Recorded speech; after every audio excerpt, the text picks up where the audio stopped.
Welcome to Long Brothers Reviews, the show where sibling rivalry meets the cinema as two brothers rate and debate movies past, present, and coming soon. That is my brother Mike. And that's my brother Todd, and today's movie is The Duff, starring Mae Whitman, Bella Thorne, and Robbie Amell, and it's directed by Ari Sandel. This week's order was decided by which one of us was actually able to keep our head in the frame during the last show we did, so that means, Mike, you're up first.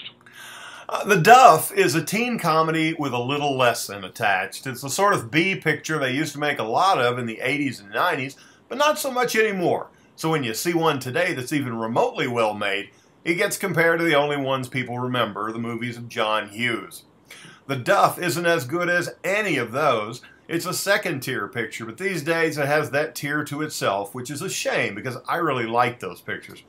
The Duff is especially disappointing because it does nothing with its cast of comedy all-stars, such as Ken Jeong and Romany Malco. See The Duff? Nah, save your money. Well, The Duff is to what I call teenage misfit movies, what Joseph A. Banks is to men's suits. It gets the job done, but you don't go out of your way for it. Once the characters are introduced in the first few minutes, you can pretty much predict what's going to happen to each of them and who's going to end up with who. In fact, the only thing you're really left wondering is why this high school is so full of students that are obviously in their mid-20s.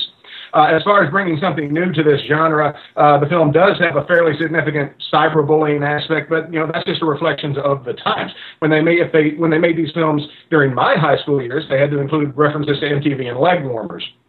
While the film does have a few funny moments, it's really just the same teenage identity film they've been making since the 80s, if not earlier. It wants to be a Hughes film, but it's just not even comparable. It's not bad, but it's nothing special. And it's totally predictable start to finish. And just like its main character, The Duff is the film that makes all the other movies on the marquee look better. So I say skip it. Well, and you won't have much choice to skip it because I don't think it's going to play much longer. For those who don't know, the Duff stands for Designated Ugly Fat Friend, which they hasten to point out for marketing purposes is that the friend is not necessarily ugly or fat, but it's the person who's lesser in the group in terms of skills or appearance or something. The Duff is Ringo. I wish I'd put it that way.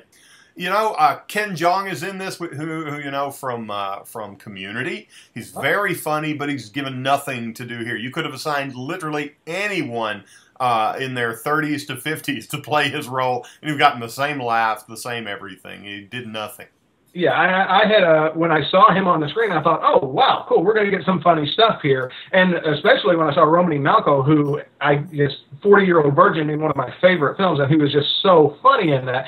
And Chris Wilde, who appears in this as well, I thought, okay, well, hopefully there'll be some time in here where they just have a scene either amongst themselves or with the main characters where the director was smart enough to say, okay, I'm just going to turn the camera on and you just kind of go, and we'll see what we can. And they never did that, except apparently during the credits they did. Yeah. For the credits, because there was some time when they let these guys kind of play around and have a little fun. But I thought, wow, why didn't you do this, you know, an hour ago when we were still in the story? Because it really would have made this a much more entertaining film. The credits were a lot of fun, and if you could just buy the credits and sit there for 90 seconds and see that, you'd get a lot more laughs than you get in the whole picture. I'm sure that the credits will somehow end up on YouTube. And when they do, just search the Duff credits, save yourself however much it costs at your local Cineplex. Mae Whitman is in this from Arrested Development. She plays the lead. Again, nothing special. It's like watching Ellen Page before she was good at what she does, and I am sorry to say that. You got to know, too, that Allison Janney, if somehow you're watching this, you need to call your attorney and sue the cinematographer because every pore and line on your face gets a close-up and a cameo here. First of all, I didn't think Allison Janney was that old. And well, maybe since they got somebody in their mid-20s to play the high school girl, they had to get someone who looked incredibly older than that in order to make the age difference look believable. She's another person who does a fine job in this film with what she's been given to do, but it is something that anybody could have done. I was a little surprised that they got someone with her name recognition and her resume to kind of do that part, although she does it well. Allison Janney, call your agent. Yes. And after you're done calling your agent, go to Facebook at the Long Brothers Movie Reviews and follow us on Twitter at Long Brothers Movies, because that's it for this episode. While you're there, you can leave us a message. Let us know what movies, past or present, you'd like us to weigh in on, which we will be happy to do.